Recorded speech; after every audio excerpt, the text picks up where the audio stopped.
ব্যক্তিগতভাবে শ্রদ্ধা জানানো বা না জানানো এখানে যেহেতু একটা অবস্থান চলছে, এখানে যেহেতু সবাই এখানে আছে, সুতরাং আপনারা এখান থেকে দেখতে পাচ্ছেন যে শ্রদ্ধা জানানোর মতো পরিবেশে এখানে নাই।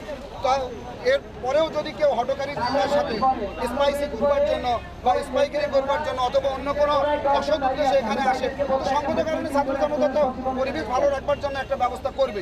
বের করে দেন, বের করে দেন, বের করে দেন, বের করে দেন।